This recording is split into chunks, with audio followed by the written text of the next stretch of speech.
Okay, welcome everybody to the January 2025 Builder Town Hall. We did take a short hiatus over the end of last year. I personally had a lot of things going on and some personal and professional things I'll share with you in a little bit. Super excited about. And so we took a little break, but we're back. And when I thought about what would be the best message for January, about mid-December, it hit me. It's Chad Sanschagrin. Like wrapped up in a bow. He's got this fabulous new book. And I said, okay, that is who we need for our January guest. So we're very, very lucky that he could spare the time to be with us today. He's traveling nonstop, doing amazing things in the building industry and outside, which hopefully he'll get to share some of those with us and you'll learn more about it. Okay, so while we were on hiatus, this happened, and I don't have them. The box will be here on February 2nd, but Fantastic Marketing 3.0 got written. So 2.0 is a thing of the past. The ones behind me, those will not be at the Builder Show, but the new version 3.0 will be at the Builder Show, and it was so much work to update 2.0 to 3.0. It ended up, when I compared the two manuscripts, 3.0 is 90% new content. So I basically wrote a new book. And it's digital marketing, just like Fantastic Marketing. The basics are there, but the whole thing now is AI powered. It has an AI twist. So we're going to be showing you how to incorporate AI into your marketing in very small ways, medium ways, and big ways. And I'm super excited about that. It will launch at the Builder Show at the Builder Bookstore. It's on Amazon for pre-order now, paperback and Kindle, but it won't be available through Amazon until after the Builder Show. Speaking of which, the four of us will all be at the Builder Show, and I'll let each one of them tell you what sessions they're doing. I will be there. I'll be there the whole time, but my two sessions are on Thursday at 8:30. I'm going to teach License to Sell. So I've got a little James Bond theme happening there with Roland Narnsey and Brian Wildermuth. And we're going to be talking about integrating AI into the sales role, not marketing, sales. So that'll be something a little different. And then a couple hours later at 12:30, I'm going to teach for the very first time after 24 appearances speaking at the Builder Show. This will be my 24th time to speak. For the first time, I'm teaching an entire session by myself. So that one is called Supercharge Your Marketing, and we are going to use the Google research on decoding consumer decisions and how you can supercharge with one little word, one picture. It's nothing big. It's all small little things that give consumers more confidence so they can go from all their choices and considering and evaluating online to actually having that confidence to purchase. And so there's very specific things you can do to do that, and that's what I'll be talking about in that seminar. Okay, I had two brain surgeries while we were gone, while I wrote a book and got ready for IBS. Yeah, that was something. That was a big deal.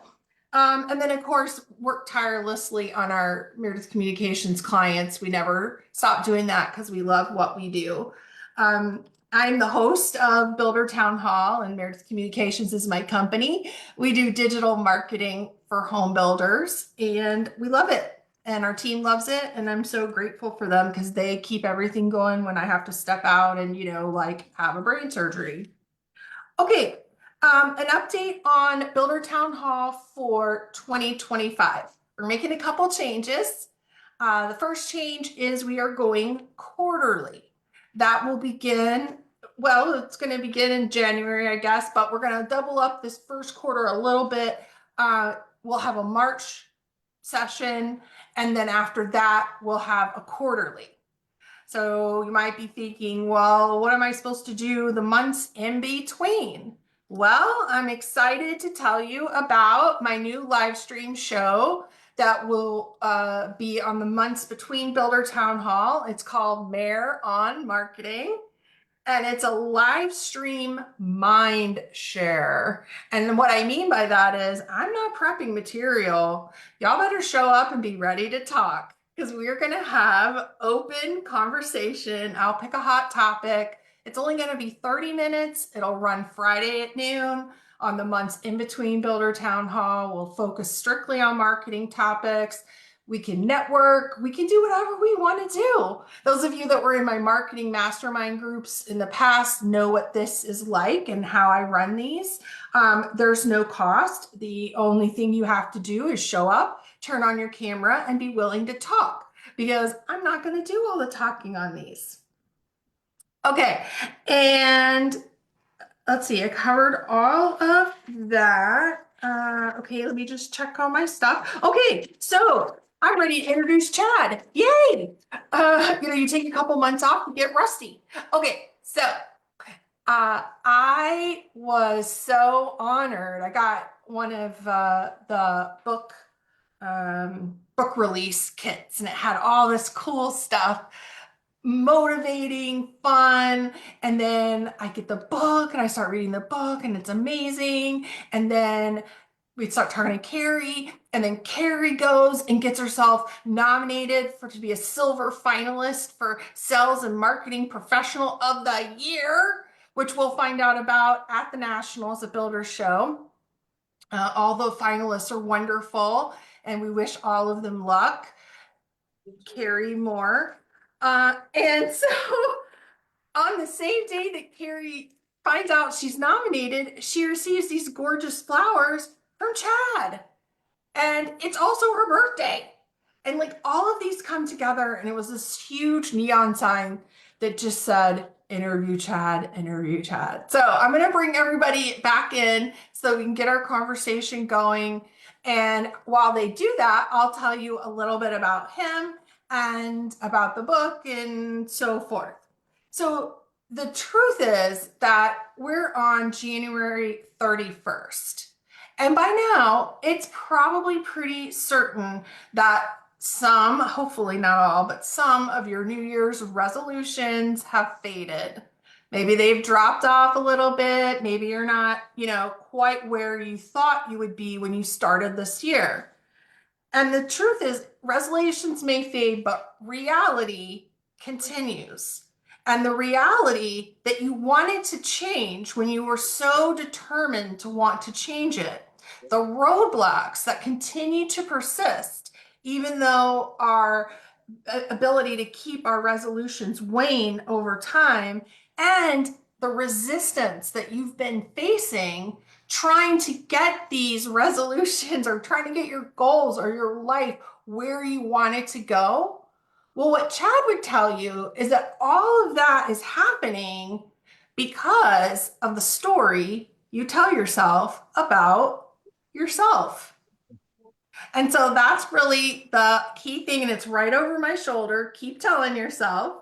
And that's his brand new, I think we're technically allowed to say, oh, best-selling USA Today best-selling book about keep telling yourself. And it's really all about how to shift your story and achieve the abundance, the purpose, the life, the things that you want to achieve. So he's also the founder and president of Cannonball Moments. He does coaching, sales training, leadership training, speaks inside the building industry and outside the industry at very prestigious events. So Chad Sanschagrin, we are glad you are here. Well, I don't even know what to say after that introduction. Do I just say, all right, well, that was a great show. Thank you for everybody for joining us, because I don't know how you can top that. But listen, being on this show, I've gotten to be on a lot of great podcasts and a lot of great events, but being on this podcast with this webinar with just three just unbelievable, forget women, forget men, just three unbelievable human beings is an honor. For 5 years, I'm in the building industry. I've been in the building industry for a long time, and there's certain events, certain webinars, podcasts, people you want to collaborate with, and this is one of those ones that it almost signifies like you've made it, but it's one of those things that you're like, just have so much reverence for the three of you and the fact of what you do, and so for me to be on here is surreal. So I really do. Yeah, no, it's all good, and we've all enjoyed reading the book and getting to know it, and we want to dive in. And those of you that haven't read it, don't worry, you're not going to be left out or feel confused today. We're going to hit, high level important points. Yeah. Carrie, I know that you're on a shorter window today, Yeah, so I thought I'd toss it over to you first and let thanks. you kind of talk about your impressions and questions that you had for Chad. Thanks. I'm glad you did that. First, I love you desperately, and you know that, Chad. And what I love about the book is it's like just listening to you talk. It's like we could be across the table from each other as I read it. And as you well know, as a follow-up email text that I sent to you, it brings out that story that you either could be, when you read the book, it either brings out what the story you could be telling yourself or the story that you do tell yourself. And that's really, to everybody, that's what I want you to know in reading it. And then I'll ask you a question, is that there are two stories. There's the one that you do tell yourself and the one that you could. And the one that you could is the empowering one. It's the one that moves you forward. It's the one that you deserve. It's the one that you've earned. So very different between those two. But where in reading the book, it's when I say it's an easy or a comfortable read, I mean it's because it's such a great learning read, like how you add at the end of the chapters some points, and how you give credit and you give resources, and you can't put it down because you want to find out more on how to figure out, am I telling that story to myself and not telling the one I should, right? Yeah, yeah, so true. Here's what's interesting. First of all, Carrie, just thank you very much for even getting on. It means a lot to me that you're in such a situation right now with your husband in the recovery room that you take time and contribute. But that's who you are. So if you know Carrie McCrone, that's what she does. Even if she's battling adversity, she still finds way to contribute. So God bless you, and I really do appreciate it. And I'll pray for your husband tonight. Um, but most people, I think I would listen to people talk about when they have a book come out, and I hear a lot of people say, people say, well, why do you write the book? Why do you write the book? And the answer I hear a lot is, well, people kept coming up to me and saying, when are you going to write a book? When are you going to write a book? So I finally wrote the book. I can tell you, I can count on one hand how many people told me said I should write a book. I never had that. I didn't have people saying, you should write a book, you should write a book.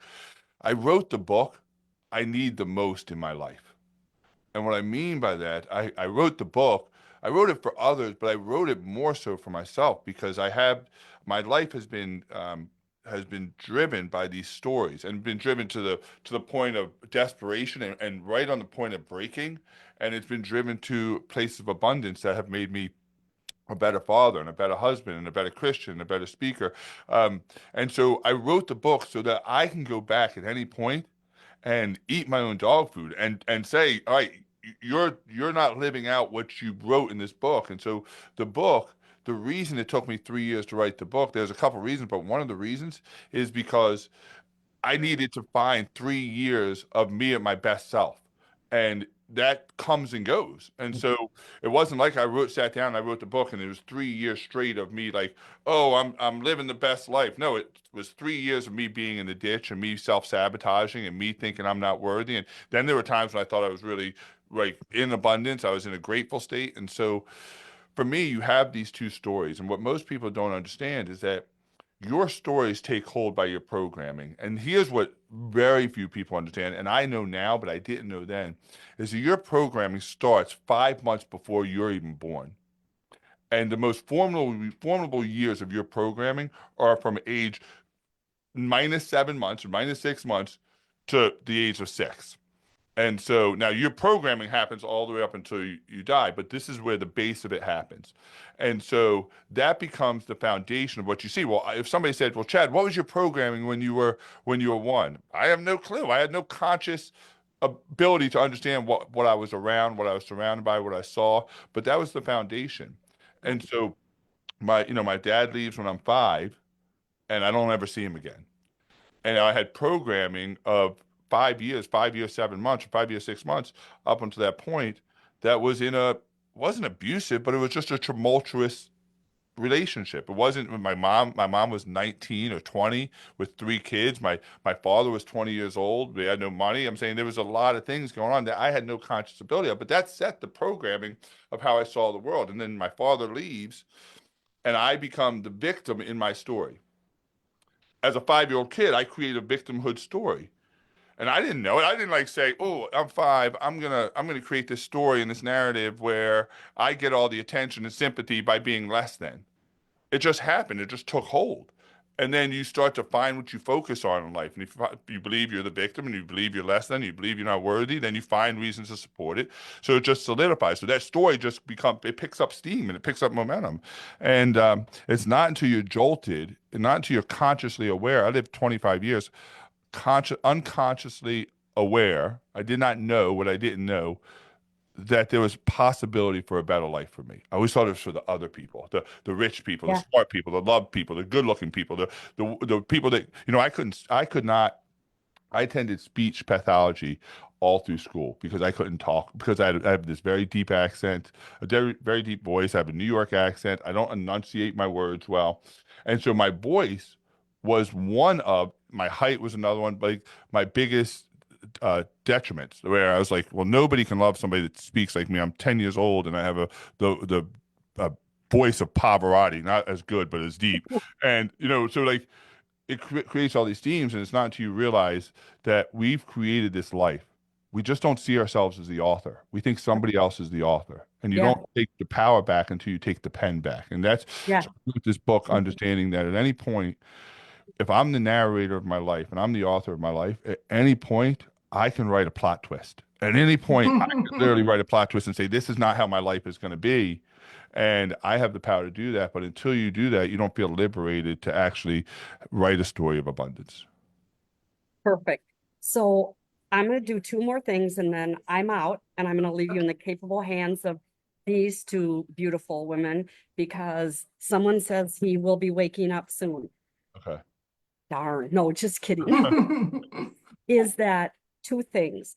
Something that I have taken from you, and this is about your company name, is the cannonball moment. People really need to know why the company is called that. If they've not heard your story about the pool, I sometimes stop myself and go, this is a freaking cannonball moment. Just so I want you to talk to that when I'm gone. And the other thing is that I think another reason for the book, and you guys can all pick up on it. You live in a world with 2 daughters who you're proud of, and they're proud of you, and they're like a big old chunk, right? And I've got that same thing. I've got the same 2 daughters, they're just a little older. Yeah. And the same 2 chunk. In fact, they flew down here yesterday to be here with me Nice. today. They're at the house. And I also think that we keep ourselves honest through or because or whatever our children. Yeah. So I look at Madison McKenzie and think that's another thing. So with all that, I'm going to head out to the man that's waking up. And you guys do a great job because it will be a mistake if you don't read this book. Love you. Thank you very much. We'll catch up with you Bye, later, guys. find out Bye. I love how you it's too. going. Okay. Bye. Bye-bye. Yeah, Chad, so tell us the Cannonball Moments origin story and how that relates to the book and your work with your clients. Yeah, it's so the story is kind of long, so I'll give you the abbreviated version, but there was a moment, and I believe that God gives us these moments all the time. I think we have a super highway to frustration, but a dirt road to fulfillment. And I think God gives us these moments, and we call them shift moments. See how I find truth moments, or cannonball moments that that really get us to understand and let us really know what's important in life.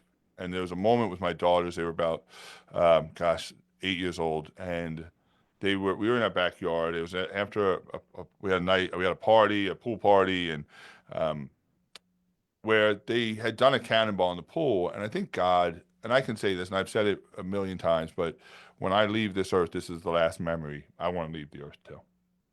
And it is the memory of my kids doing this cannonball in the pool, and they just had this look on their face, just this look of like pure joy, pure happiness, no stress, no anxiety. Our time on earth is so limited, and it was in that moment that I looked up and I heard God tell me basically that this is the meaning right here. This is the meaning of life. You contribute, you serve, you grow to create these moments for yourself and for other people. And I coined it as they jumped in. I was like, that's what I want in my life. I want more of these cannonball moments. And it wasn't about me just having them and cultivating them. It was me helping other people understand that's the goal in life, is that we keep trying to achieve things, but we don't stop and realize the what we're actually here for. So when I started my company, I made a vow to my wife and kids that night that I was going to spend the rest of my life, every waking minute of the rest of my life, trying to cultivate as many of these moments for them and my wife and us as a family as possible. And so then a couple years later, I decided to start my own company. And, we're sitting at the kitchen table, and I'm like, well, what do I name my company? And although I have a big ego, I wasn't going to name it like Chad Sanschagrin. Nobody can say that. So I thought about it, and I was like, no, no, it doesn't even fit on a business card, right? So it wasn't gonna be named after myself. And my daughters, they start laughing. They go, I don't know why you're making this so hard, Dad. And I was like, what are you talking about? They said, well, you already know the name. The name has to be Cannonball Moments. Like Uh, go do for others what you do for us. And they were at the time they were probably 10 years old. It's like go do for others what you do for us, and that's been my mission ever since. aw. Why don't you, if you want to, have Angela talk about shift a bit more and Oh, yeah, your how that acronym. works, or did you have a follow-up that you wanted to ask first? No, go ahead. Chad, talk about shift in your book and you mentioned it just briefly, just that shift moment. But you talk about it's threaded throughout the book. Yeah, shift is so Mhm. important to me because it's if it wasn't for that shift moment, I wouldn't be married today. If it wasn't for the shift moment, I wouldn't be here today. Shift, see how I find truth. See, the challenge is we take that program that I talked about earlier and we create narratives around it. And we believe those narratives to be true. That becomes our truth. Well, just because it's true to you doesn't actually make it true. It's just you believe it to be true. So I believe that my father was X, and this was the reason why Mhm. Mhm. I I wasn't lovable, and this is why he left, and this is who he was. Well, Mhm. that my whole life was based around this story that I created when I was 5 years old, and it was absolutely true. It was 100% true. So I spent my whole life being the victim based on this story, based on this unlovable kid who enraged his father, caused his parents to divorce. You know, well, that becomes the basis. I find truth in that story. I believe that story to be true. I don't talk about it with anybody. I don't talk about it with my mother, who is one of the most amazing humans that ever walked the face of this earth. I don't talk about it with my brother or my best friend or my wife or anybody. It just becomes my undertow, my subconscious saying, this is who you are. This is what you've done. Well, fast forward. And so that's my truth. Fast forward, I'm 40 years old. My grandfather dies, and I go to his funeral, and my father is there. Haven't seen him since I'm 5. So there's now, 35 years of absence. And man, I hate this guy. He is the bane of every bad decision, every worthy, like everything that's ever happened to me negative was born because of this human being. And so I meet him, and he's nothing like I imagined. Nothing. He's just a normal guy. And I go home. I'm civil, and we have a conversation. I go home. I call my mother. I say, "Mom, I saw Dad," and he says, "Nothing what I thought about." And she's like, "Well, what did you expect?" And I said, "I expected this guy, this guy." I'm saying, "This look what happened when I was 5 years old." And she was like, "Well, that never happened." I'm like, "Yes, it did. I know it, Mom. I was there. She goes, Chad, I was there. You were 5.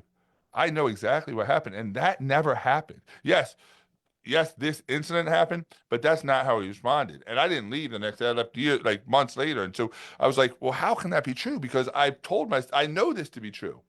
Well, it was true to me. And so I picked up steam and it became more true to me, more true. And I never ever fact checked it. I never went to my mother at any point in those 35 years and said, did this actually happen? I live by the principle and a lot and the truth that a 5-year-old created. And shift stands for see how I find truth. And so we have these moments where we go, oh, man, did that really happen? And this idea of like I start questioning my truth. Well, if you so believe that what you're telling yourself is the truth, is the story, then you don't ever they just pass you by. But in this moment, in these moments that happen to us that shift our life, we find truth in different things. We find a different truth, and a truth that says, well, I am lovable. I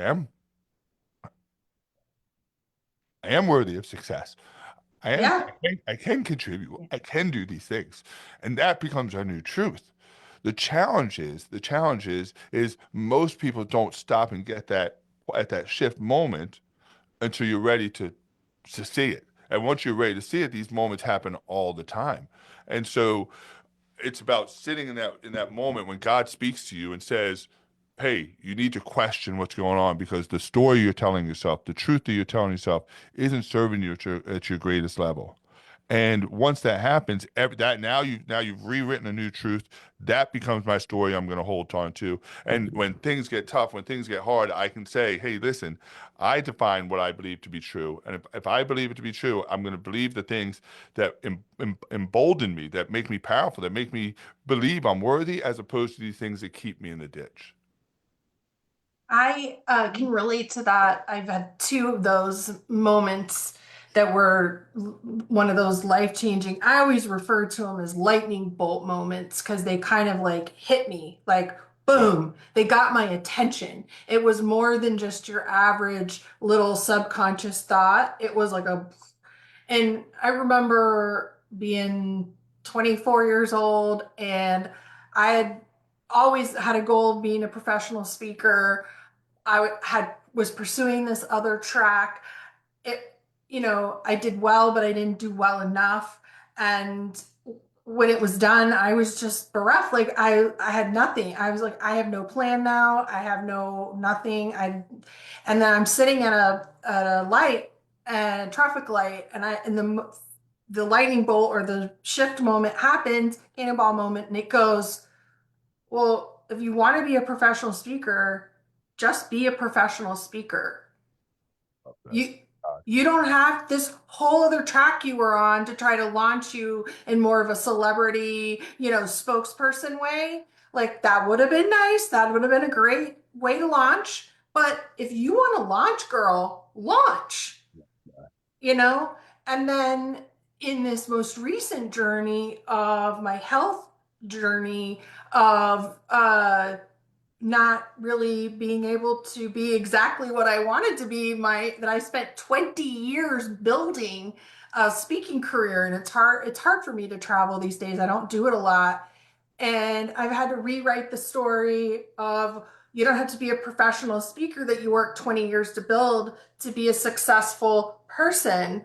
You can be a person who contributes in many other ways, a person of influence. And so I'm in the middle of shifting and rewriting that now for a reason that isn't my fault. Just like with what happened to you, it's not my fault. I didn't cause it. I didn't do it, but I still have it here to deal with. And I have to deal with it. I have to shift it. Yeah, that's first of all, just I don't know if anybody just heard this. Your next book should be launch baby, launch girl, launch if you want to go like that. Like I would tagline that shit right now. Like I would literally right now. I'd go by the website because that is a New York Times best-selling book right there, especially with your story of the adversity that you've overcome, 2 brain surgeries, like everything you've overcome. Chad, there's so much more. You have no Like idea. that needs to be categorized, and Okay. and I can tell you, I have a very strong faith. And this is not to push my faith on anybody else, but God took you through those things Oh yeah. so you could write the book, so that you could influence other people in ways that you're speaking was not going to. And I mean, you had a great speaking career, and you had a great speak, and everything you were doing was amazing. But God said to you, I'm going to put you through some struggles here. But the reason I'm going to put you through some struggles because the opportunities on the other side is going to impact millions. And so, I'm a firm believer that there's no platform in the world that's more important than another platform. I don't believe my platform sitting here today is any more important than the person working the Chick-fil-A drive-through right now. I just don't That's believe that. right. I believe that every human being is put on a platform to Yes. contribute to the betterment of somebody else and something else. And once you understand what my goal and what my role is in the platform I'm in, God will put you in another platform. And I think what's happened for you, and I think that this happens, is saying, "Hey, listen, I didn't promise you a struggle-free life, but I promised you a path to get through the struggle, and at the end of it, you will contribute for the greater good." And so I think that the idea of, I started as a dishwasher. I don't have a college degree. The first time I ever stepped in a college classroom was last year when I gave a keynote to the entire business school at University of Alabama. I'd never been in the classroom before, ever. I bet you that was surreal. It was beyond surreal to stand in a classroom that I never believed I was smart enough to be in. And not only was I now going to be there, but I was going to be there addressing people that were pursuing education that I never thought I was capable of. And I don't say that to impress you. I say that to impress upon you that your beginning does not signify your end. And so at the end of the day, it's figuring out why are you put in the places that you're put. Yeah. What can I learn from it and what can I contribute from it? Because I know God has Contribute. another platform coming for me. Yes. Chad, I think you mentioned this in your book, but if you have not read the Four Agreements, Oh, that's what this is about as well. It's just, what you believe in yourself. I'll give you a silly example. My mom had my musical ability tested when I was 8 years old, and they used an accordion to test. I mean, Oh no. the the music instructor told her it would be a waste of money to invest in me in music. I grew up just believing that. And if I could change anything, now to this day, if you were to ask me to do karaoke I will cry. It would make me like I really truly can't sing, and I am tone deaf. So it probably there was some truth to it, but how damaging is it oh, to be told and to grow up believing that? And is it a big deal? No, but of course it's a could big I have changed it? I but probably but could but have. But of course, it's a big deal. And, and the Four Agreements is one of my Mount Rushmore of books, by the way. Yeah. And there's a story. There's a story in one of the agreements is be impeccable with your word. And it's Yes. exactly what you were just talking about. And the story they talk about is the girl who was dancing. The mom comes home. She's frustrated. She's in a bad mood. And she's like, can you just stop dancing and singing? Like, you can't sing anyway, right? So same exact thing that's happened to you. But the challenge is we don't compartmentalize. So we don't say, well, we snowball. What I mean by that is we don't just say, well, I'm not good at music. We say, well, I'm not good at music and I can't get anything right. Like I'm not good at music and therefore I can't dance and there. So you couldn't play the accordion, but now you've convinced yourself you can't sing. So then you never sing, which makes it a self-fulfilling prophecy that you can't sing because you never sung. And so that was me with books. The problem was that I didn't have anybody in my life telling me I couldn't do something or I was less than. It was all me. It was all self-sabotage. It was all the voice in my head, the critic in my head. Matter of fact, I grew up in a family, but with a mother who, put herself through school, raised three kids, is now a practitioner, is the most amazing woman in the world. I've never heard my mother utter a negative word at all. And she always poured love into me. She poured love into me. She said you could achieve anything. But the challenge, what people don't realize is that outside positive affection and outside positive forces are powerful, but they pale in comparison to the inside negative voice I have. Because somebody could say, well, Chad, you're lovable, you're this, you're that. And I'd be like, Shh, man, you're just saying that. Like, you don't even, like, in my mind, I'd be like, they don't even know the truth. You don't even know what I've been through. You don't even know what the bad things I've done, the bad decisions. Like, and so my negative voice will always overpower the outside affirmation. And so as parents, what I learned as a parent, and the only thing I ever knew in my life I ever wanted to be was a father. That's it. Before I had a girlfriend, before I knew anything, at the age of 16, I knew I was going to be a father and I was going to dedicate my life to being the world's greatest father I could possibly be. And it's, to this day, it's still the most important thing besides the Son of God, is the most important thing in my life. With that being said, what I realized was I didn't need to be a motivator. I needed to be a facilitator. And this is what leaders, this is what parents need to be. And I don't want to push my kids and say, I love you, I love you, I love you, I love you. What I want to do is I want them to love themselves. I want them to stand in their own glory. I want them to feel like Superwoman. So I facilitate the stories they tell themselves. I can't write their story for them, but I can ask them questions that go, yeah, you know what? I am powerful. I'm strong. I'm smart. I'm successful. I'm a good Christian. I'm a good. And so what happens is they tell themselves that story. They're programming themselves to see themselves in a different light. And if they love themselves and they've planted seeds of greatness and they believe those seeds of greatness to be the truth, then they are equipped to handle the adversity that life throws at them. But if I don't do that and I come in and say I love you, they go, you don't even know. You have to love me. You're my father. Well, no, I love you because I choose to love you because you're an amazing creature, because you're an amazing human. And so to me, I think you're spot on here, Angela, that we have to be really impeccable with our words because the small words, and I'm very careful of it here at the company, and everybody that works within this company, they all know that our number one responsibility is to make sure that we stop as many of those negative thoughts at the gate as we possibly can, because the barbarians are at the gate, and we have to absolutely make sure they don't get in. So when Morgan hears me say, you know what, I'm overweight or I'm lazy, immediately titles out the window, hierarchy doesn't matter. Hey, you want to reword that? Like, you want to tell yourself a different truth? And I can tell you, we'll be yelling it down the office. Well, like, it doesn't matter if people are in Florida or here.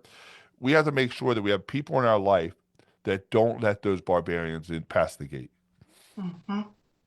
Yeah, I think I remember reading that you talk about in your house you have two cardinal rules, Yeah. and one of them is you have to leave a room better than And you left it. you.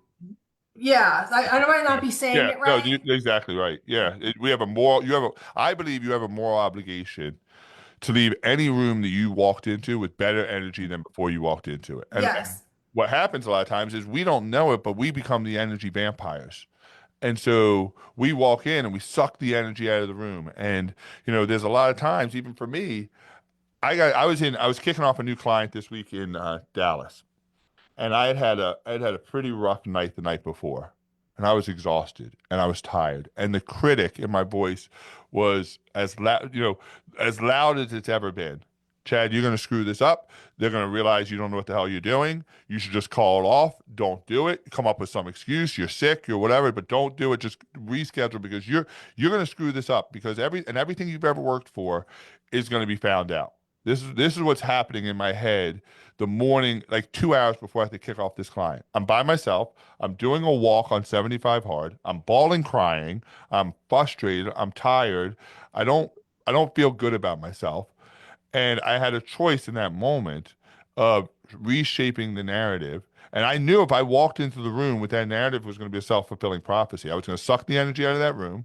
They were going to see this victim mindset person standing in front of them, supposed to inspire them, supposed to teach them how to sell and lead and live their life. And I was going to be a fraud. And so it took me a good half an hour. I was on a 45-minute walk. It took me a good half an hour to have a conversation with myself to get it right. Now, I could have called my wife, and my wife could have poured love and affirmation into me. It would not have helped. It would not have helped. It might have band-aided it for about 5 minutes, but the minute she was gone, the voice would have roared back up. So in that moment, I wear a bracelet, never leaves my wrist, ever. And it's all it says is I am enough. And I sat there and I just came up with as many I am enough statements as possible. And I'm just saying them to myself. I'm walking, I'm saying them to myself, I'm asking myself questions. And by the time I got back to the hotel at my walk, I was like, okay, all right, I'm ready. I can do this. I don't have to fake it until I make it. I have this within inside of me. I'm going to do. And so a lot of times it's we got to be really impeccable with our words and understand that the critic is waiting. The devil is waiting to take you out at any point. And so you got to be really, really impeccable with your words. And I think, Angela, you say it's not a big deal, but I think it's a huge deal because that's one that you know about. There's 9,999 others that are happening on your subconscious level that you're unaware of. And I think that everything matters. And especially, I could tell you, Angela, you're the most amazing person in the world. And I would sit in front stage center listening to you sing karaoke no matter what the hell you sounded like, right? But all that matters is that you believe that there's no stage in this world, karaoke or not, that you do not belong. Sorry. Oh, that's I sad. think My husband would probably nod his head and say, "Yeah, no, she really can't sing." I can't sing. I can't sing.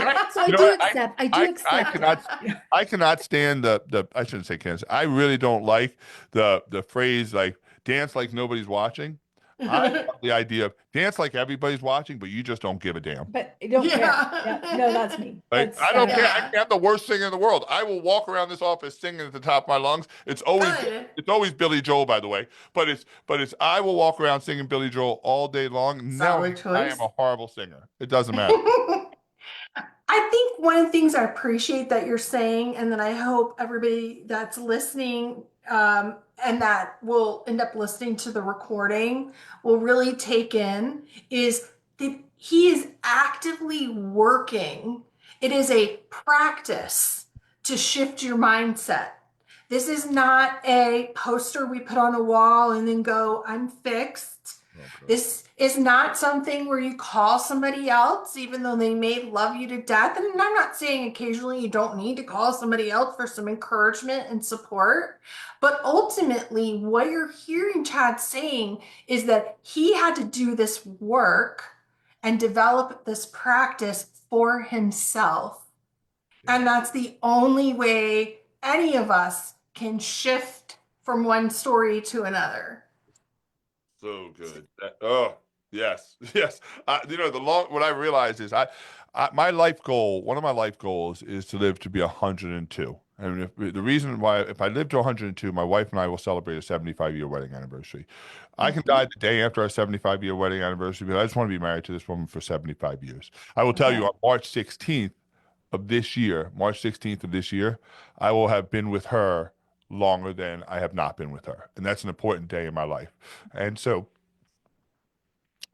I tell you this because there's no relationship in the world besides my relationship with God that is more important to me than the relationship with my wife. With that being said, the longest relationship I'll ever have in this world is with myself. So I better make it a good one. I better make sure that it's always being worked on. It's always being upgraded. That I never take it for granted. And so you're dead on when you say this, Meredith, that it's a work in progress. I would love to sit here and put on a facade and say, listen, follow me, watch me, do what I do because I got it all figured out. I do not. I absolutely do not have it figured out. There are days when I am in the ditch and I am in the valley of despair and I am struggling to get out of it.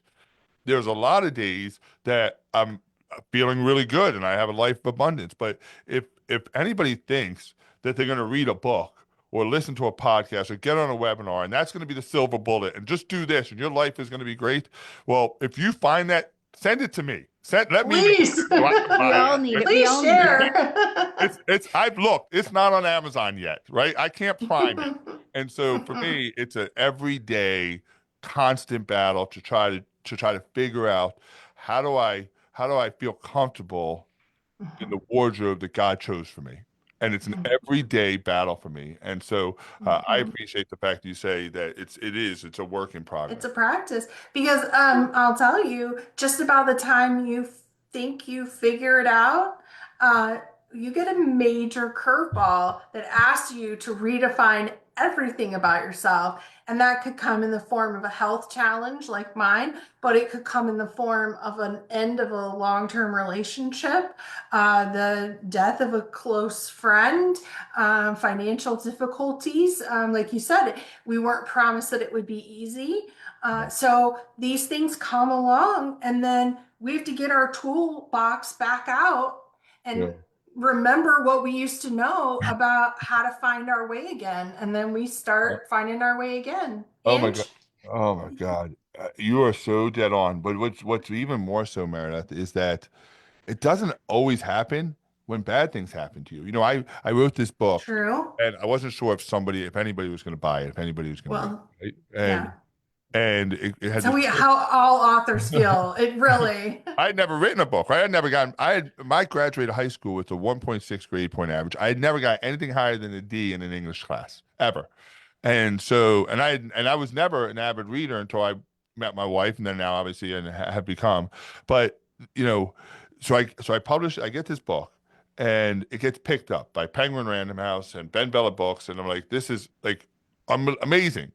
And they do this pre-launch, and we see the numbers, and the numbers are doing good, and it comes out on December 16th, but the first week numbers are going to come out on December 25th, on Christmas Day, of all days, right? This is when the numbers are going to be released.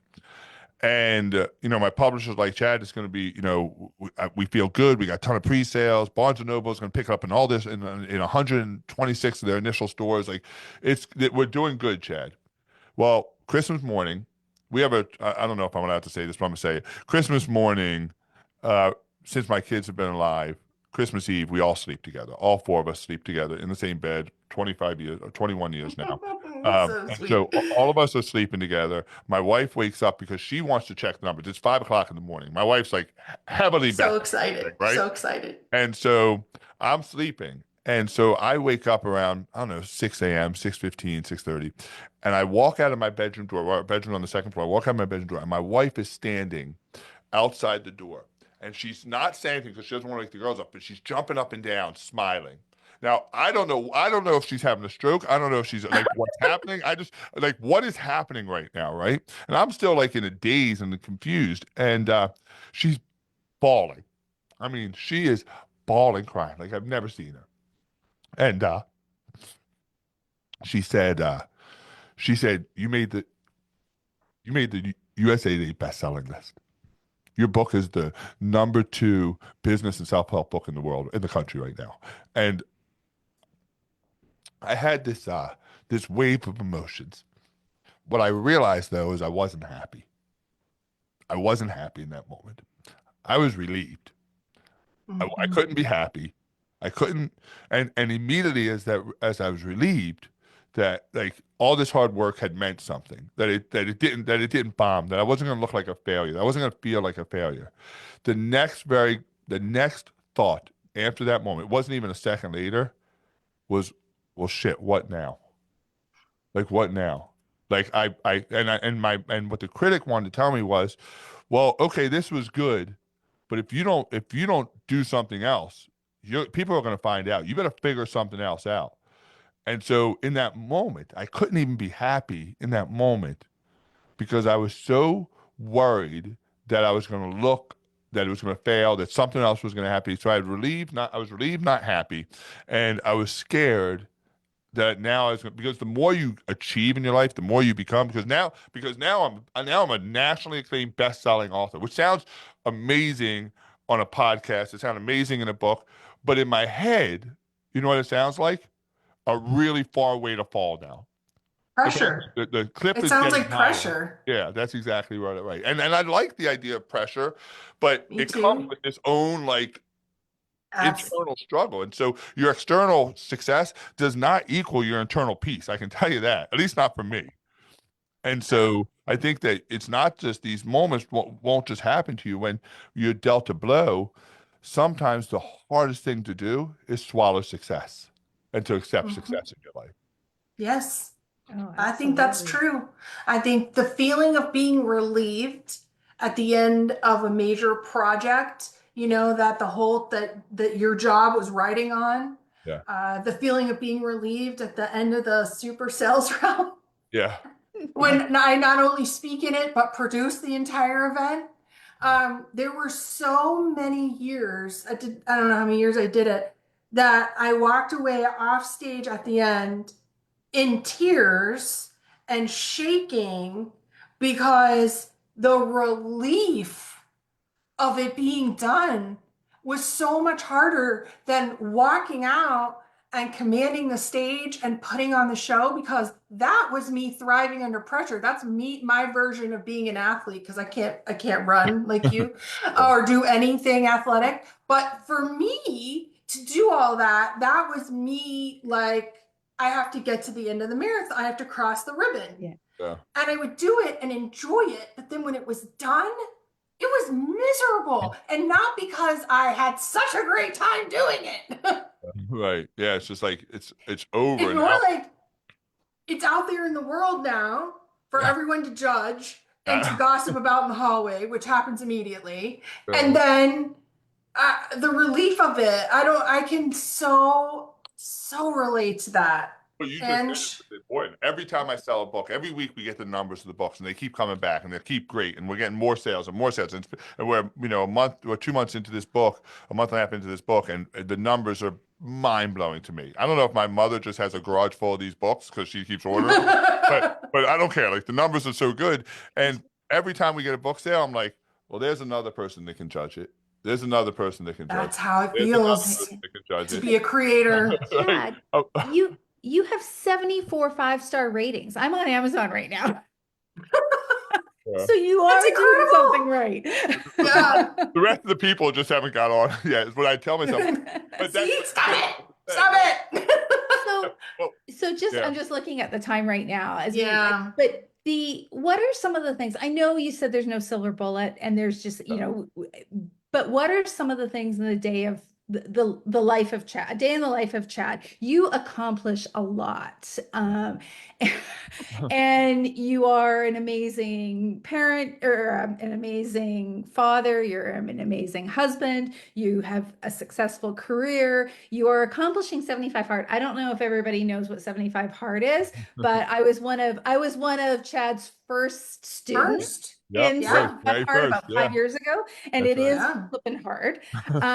But what are your, give us a little bit of, some tactics. Yeah. Well, one, but like a red, like I'm very, obviously, I think most people know, if you know me, I'm a huge runner. So I wake up at 4:30 every morning. Um, and I run most mornings. I don't really drink. I don't really do too many things that are bad for you. I do have an obsession with these pretzels called Dots pretzels, which I'm already thinking about for 73 days from now when I can have them again. But I think for me, the things I do that I love sauning, I love cold plunging, I love doing those kind of things every single day. For me, the I wouldn't even say non-negotiables, but the things that are most important to me, one is contribution. I get so much, and it sounds maybe arrogant, but I get so much significance out of contributing to people. And it's not always met with open arms, because people always question like what your real intentions is. And my intentions is not to be a person of popularity, but a person of principle. And it's why I don't buy followers. If you look at me, I get to do some amazing. I'm speaking at the Masters this year. I'm speaking at the Ryder Cup. I get to do some amazing events. I get to be around amazing people, but I've never had the inclination to buy followers. So you look at my Instagram, there's 2,500 people. I don't buy people, and the reason why is because I want to be a person of principle, not popularity. And the principle says to me, God tells me that I'm put on this earth to contribute to the well-being of every human being that I interact with. And as long as I get to do that every day, even if it's not always met with the right response, or people question it, that's what I do every day. I think the other thing that I spend a lot of time doing is questioning everything. I think the quality of your life is predicated on the questions you ask yourself. If you ask yourself better questions, you'll have a better life. You ask yourself victim questions, you'll have a victim life. So whenever I struggle, which is a lot, I don't look for solutions, I look for questions. And there's a legal pad in my book bag, there's a legal pad on my desk. Whenever I'm struggling, I just write as many questions as I possibly can. I don't try to solve it. I'm just like, what is the reason I'm feeling like this? How can I get better? What caused me to feel this way? What makes me happy in this moment? What's filling my cup up with joy? What's taking my peace? And it's very cathartic for me to write questions about how I'm feeling. I love that. I don't ever answer the questions. I just write the questions, and I write questions until I feel better. And so for me, that's my kind of get out of jail free. As I get older, I'm spend more time really securing my relationship with God is a huge one right now. And then the one question I ask myself every day, at least 100 times a day, is this serving me? Is this serving me my very highest level? So is this podcast I'm listening to serving me? Is this, and it's not foolproof. I'll tell you a really quick story because I know we're running short on time. So I write this book and I sell the rights to, Penguin Random House and Ben Bella Books. And then Audible comes and says, we would like to pick up the Audible version of it. I'm like, oh my gosh, that's awesome. We'll have an Audible version, right? So I signed the rights to the Audible version, or the rights for them to distribute it. And I'm thinking, well, I'm going to read this book. I'm gonna get to read my book on Audible. Like, how cool is this going to be? And then they emailed and they said, well, hey, listen, we need your audition tape for the book. And I went, what do you mean audition tape? Well, you're going to have to audition if you want to read your book. I said, well, it's my book. But they said, well, and they were being very nice, but they're like, well, you got to audition for it. We own the rights. And I was like, oh. They said, it's not a big deal. My agent and my publisher just say, just here, read this and send it in. So I read it and they decline it. I can't read my own book. And they said, you don't have a speaker's voice. That's what they said. And I went, what do you mean? I speak for a living. What do you mean? I have a podcast that, I've had a podcast for 7 years that does really well. What do you mean? They said, well, speaking on stage and speaking for a 5-hour book is much different. You got to captivate the audience. And I'm like, well, this can't be. And immediately it took me right back to that 5-year-old kid who's in speech pathology, that your voice was the worst thing in your life and nobody could love you with this voice. And when I say it broke me, this is in the last month. I was devastated. And I say devastated. I cannot explain to you the ditch that it put me in, because my ego was so bruised and so hurt and so frustrated that here I am. I can't outrun this 5-year-old kid that can't speak for a living, that has this horrible, deep voice that doesn't enunciate, that nobody wants to listen to. And so immediately my ego takes hold and said, well, forget it. Then I'm not doing it. Keep your money, keep the book. Like, I'm reading my own book. And I like stomp my feet, throw up, and basically throw a temper tantrum. And then, by the grace of God, I have my wife. I have people like Morgan to speak into me. And, I realized that the best thing for the audience, the best thing for the listener, was that I followed the advice of the experts. So I let them read it, and it'll come out this month. But here's the thing. I am 100%, 100% assured right now in my mind, my second book, I will 100% read, because I will work on the things I need to work on to get the better enunciation and and I will become a better speaker because of this. And to me, the question I had to ask myself is, what is God trying to teach me in this moment by not allowing me to read my book? And what he was teaching me was, you're doing great as a speaker, you're doing great as an author, but it's time to elevate. It's time to get even better. And don't rest on your laurels. Become a better speaker in the tactitional way of speaking, like in enunciation and this and that. And so, sometimes you have these setbacks and you question it.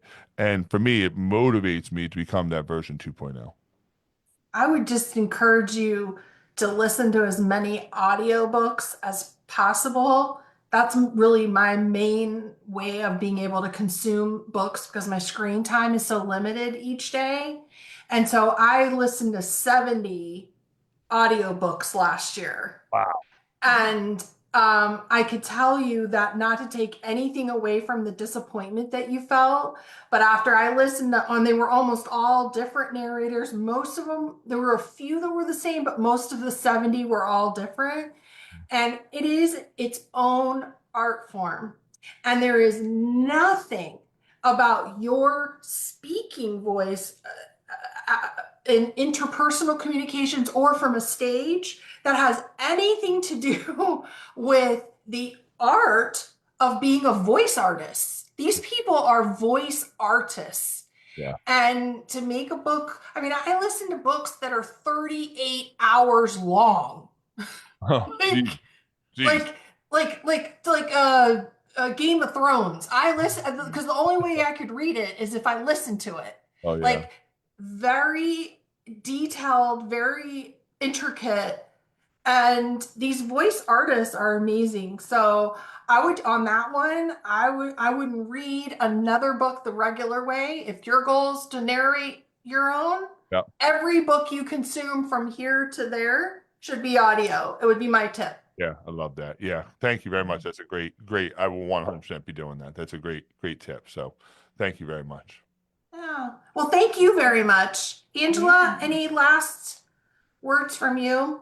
No, other than I'm gonna have to start setting my clock at 4 o'clock. If in the four, my alarm clock in the fours. I think I was resisting it, Chad, because I'm trying to figure out how to get back into working out in the morning, and you just said it, and I know it, and For me, I talk about it in the book, but if you win the morning, you win the day. And It's for me, true. I focus betterment really on the hours where nobody needs me. So I yeah, own from 4 a.m. to 7 a.m. Nobody's expecting me. Nobody's looking for me. I get to own that time 100%, 100% of the time. I own from 4 a.m. to 7 a.m. So I've just trained Nice. myself to be available when I'm available. yeah, it's For a my Nice. magical moment. And I know all of you who are not morning people are probably groaning, but I can tell you I was not a morning person like 10 years ago, and I am now. 4 a.m. is aggressive, I will say, but I know that What I if don't say if is I I'm in bed at need 8 o'clock. So Yeah, like right. I'm in bed before like oh my perfect life would be I go to bed while the sun is up and I wake up while the sun is down. Like that I, to me is like sounds like perfection to me. So not to my wife, but to me. yeah. Oh, I'm a good night for me is I'm in bed by 8. So I'm with you on that one. Aw. Well, Chad, thank you for joining us, for giving us your insights. We're so happy for the success the book's had. Hopefully, as you continue to do more appearances, it'll continue and just, grow upon itself. And me personally, I can't wait to listen to the next one because I know you'll do it. I Thank know you very you much. will. Thank you for having me. God bless you. This is a cannonball moment for me. That's so sweet. All right. Well, thank you, Angela. Thank you, Chad. Thank you, Carrie. We will see each other, hopefully, more than just passing in the hallways, including all of you at the upcoming Builder Show in a couple weeks in Las Vegas. And we look forward to hugging you in person and saying hello and hearing your stories. Thank All you. right. Bye, buddy. That's it for Builder Town Hall. We'll be back in March with a whole new show. Talk to you then. Bye. Bye.